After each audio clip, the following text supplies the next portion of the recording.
problem. They have a pattern of L5 radiculopathy. I want to ask Dr. Hammer, this is related to the L5 nerve root anteriorly on front part of the joint, or related to other nerve structure that causing this type of pain pattern?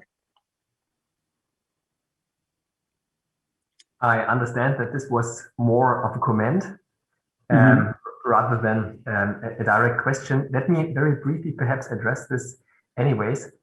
Something that, of course, I didn't quite cover in my presentation is the fact that the SI joint is a joint in itself, but the chain of joints it is closely attached to, including the lumbosacral transition, also plays a key role.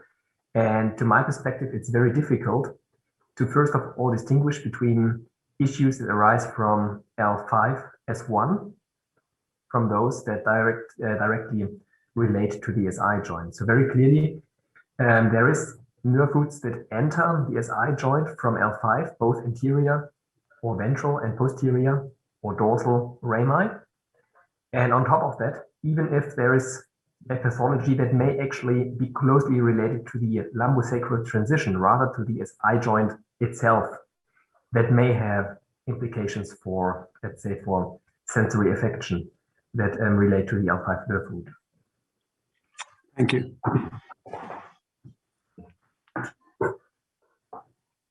Mills, this is John Stark. I have a question.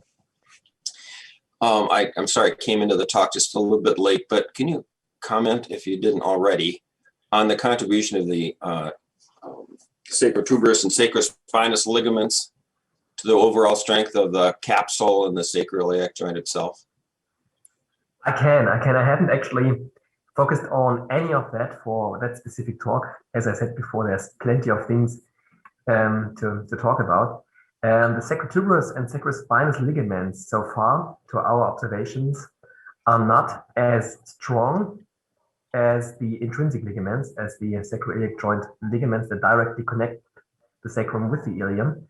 However, and that is something the sacrotuberous and sacrospinous have in common with the iliolumbar ligament, they have quite a long lever, and that is to the end that, of course, those long levers may have a much stronger effect than the ligaments that only have a very short lever like the interosseous ligament, to the end that they don't even have to be as stiff. And something that is also worth adding here is the fact that the sacrotuberous ligament especially, that this ligament is so densely connected to the surrounding muscular structures that we should not only look at the ligaments and the passive properties of the ligaments only. In fact, it's the gluteus maximus that pre-strains, that pre-tenses, and that has a direct effect onto the joint.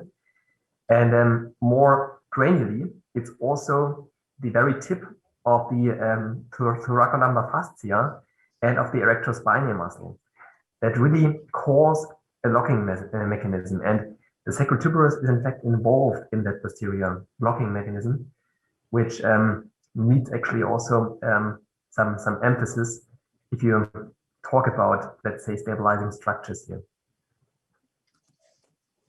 Thank you. Is, however, if we can at all differentiate between, let's say, S1 or S2 terminating at the anterior aspect, or S1, S2, S3, S4 terminating at the posterior aspect. So clearly, I can't provide you with a clear answer on that. It's likely that there is plenty of variation. Okay, thank you.